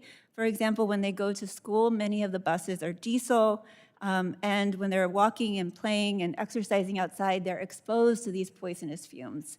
So I wholeheartedly agree, and I think the EPA should be taking into account health benefits when they're analyzing these rollbacks for the sake of our children. My district is home to some of the largest ports in America. I'm very proud of that. While we're thankful for these jobs the facilities provide, the trains, trucks, and industrial equipment needed to move the cargo every day also have air quality impacts. Diesel engines can also operate for 30 hours or more, leaving millions of older, dirtier engines in use. Can you talk about how programs like the Diesel Emission Reduction Act provides both health and economic benefits for communities like mine? Because we shouldn't have this as an either-or proposition. We can have both. We can have economic viability while still promoting healthy communities. Absolutely. And part of the preparation for this hearing, I did evaluate many years. There's a legacy of DERA grants that have helped communities switch from diesel transport refrigeration units to all-electric units, to switching from switch locomotives to Tier 4 locomotives, and replacing dirty diesel school buses to electric buses. And so across the country, we are seeing the benefits. And what that means for communities, it's less fuel costs, and it's more modernized transportation options. So all in all, DERA is a great solution for moving this forward. Thank you very much. Madam Chair, I yield. The gentleman yields. The chair now recognizes Mr. Evans of Colorado for 5 minutes of questions. Thank you to the chair, ranking member. Thank you, of course, to our witnesses for coming today to talk about this. And let's talk about unintended consequences. I'm going to read from a CBS News story here. Again, CBS, not Fox News, CBS from 2 months ago, talking about gas prices in California. The story says, it's talking about why are gas prices higher? The headline is, California gas prices are the nation's highest, but there's no proof of price gouging. Here's why. And then when you read the story, it says, state officials say they have found no evidence of illegal price gouging. Instead, 2 refineries shut down, taking nearly 20% of the state's refining capacity. California is now outsourcing to Asian refineries to make more of California's special blend gas, and I want to come back to that point. Environmental standards aren't as strict in Asia, and then the refiners have to ship that gas back to California halfway around the world, which the story says here. In addition to increased pollution, transporting the gas across the Pacific can take weeks, which results in higher costs and greater volatility. And so I wanted to read that to kind of level set about what we're talking here, which one of the specific pieces of legislation, the Locomotives Act, talks about yet another one of these loopholes by which states like California, or in my case, Colorado, try to dictate national standards around the environment. And do those California standards, the special gas blend here that we talked about, designed to reduce emissions, do they actually reduce emissions, or do they have the unintended consequence of actually increasing emissions while also increasing costs? And so my first question to Ms. Gelb is going to be to you. Colorado, my home state, 6th most heavily regulated state in the nation, coming in closely behind California. I've seen the results that this heavy regulatory burden has on the economy of Colorado and people's ability to make a living.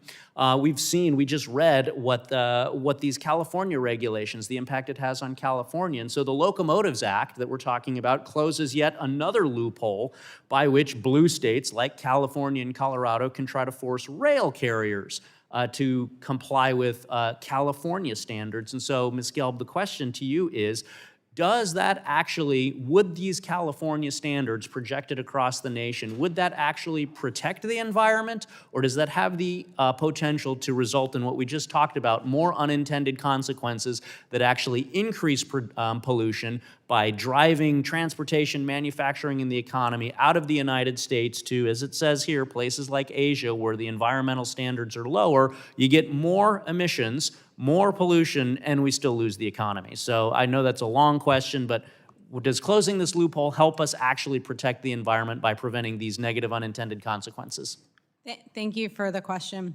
I can tell you in the space of our industry, we actually are a very small industry in regards to how many engines and equipment that we sell, trucks being one of them, agriculture being another one there. But from our standpoint, when we always work on our regulations, we want a national standard. Trucks are a prime example of that. Those trucks cross state lines multiple times a day. Your state has one of the toughest inclines for a truck, on-highway truck, to be able to move our nation's freight. So the ability to have a standard to where it's one national standard is something that we always strive to make sure for our industry we have the certainty, but also it's something that works best for our customers. Thank you for that. So sounds like having that one national standard and not allowing states like California and Colorado to make a patchwork is going to be able to save consumers money, be able to make sure that the economy isn't strangled under regulatory burden, and again, as we read in the story, potentially has the ability of actually decreasing emissions by keeping that stuff in the United States where we have better environmental standards? We always like harmonization for our regulations, whether in California or EPA, so we have one standard for our industry. Thanks for that. I got 37 seconds here. Mr. Conde, this last one will go to you.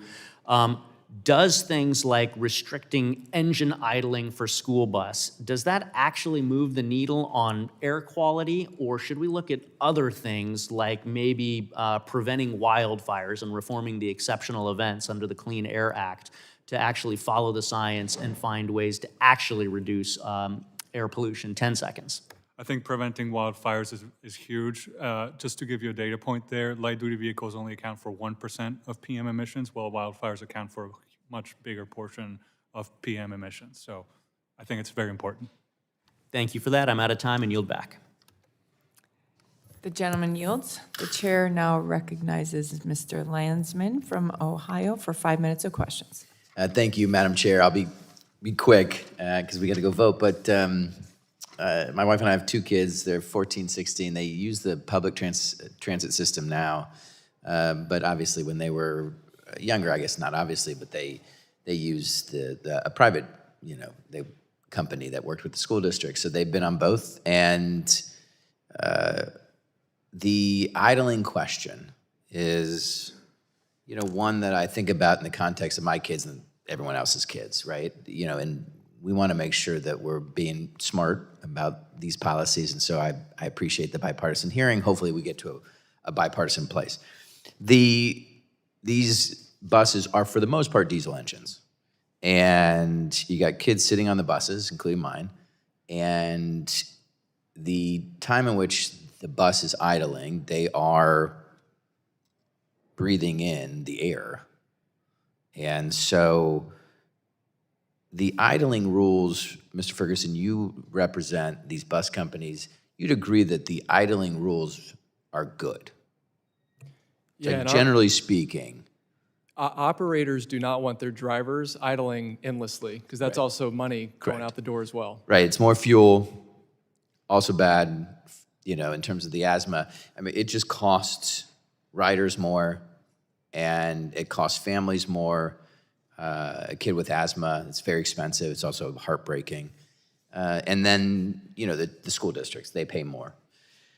The question is like, are these idling laws extreme, or are they putting folks out of business? And this isn't a leading question, I swear. Mm-hmm. Do you have companies in some of these states that you're frustrated with where bus companies are going out of business, or it's becoming too expensive? It's becoming an operational challenge for the driver, because the question becomes, do I pay attention to the federal regulation that requires this, or do I follow the state ordinance which requires that? But it's not that complicated, because they just do the state, right? I mean, whatever requires them to idle less, that's what they're going to do, no? In the case of the federal regulation, their operating status, their ability to operate is granted by the feds. And if they're doing things that harm their federal compliance, that could jeopardize their long-term future as an operator. Yeah. So it's clarity is what we're looking for. And unlimited idling, as I said in my testimony, is not Very what bad. we're here to You don't want to do that. And it does seem to me that the choice would be I'm going to idle less because, one, it's better for my own health, it's better for my company, it's better for the kids, and I suspect that's where most of them are. But there's no companies going out of business because of this. What's happening is fewer trips. In the case of New York, fewer companies going into New York, and the cost of compliance is going up. And so I think taken against the basket of higher diesel costs, higher insurance costs, all of those collection of hits, that could absolutely put companies out of business. But they haven't yet. No one's gone out of business yet. I hear what you're saying, but this isn't a question of whether or not it's really undermining these businesses. I think there's a question of how do we want to manage this so that we're protecting these kids and the drivers. Ms. Garcia, just as it relates to the idling rules and kids, I mean, the asthma piece is a big deal.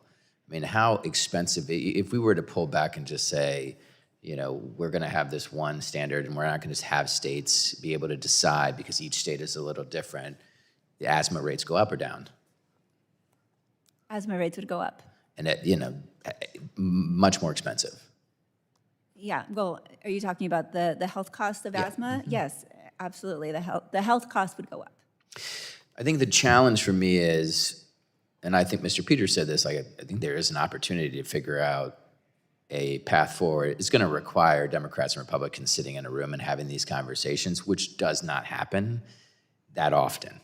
And it's folks on this committee that have to sit in a room and say, okay, what is going to make the most sense? I hope that's the direction in which we go.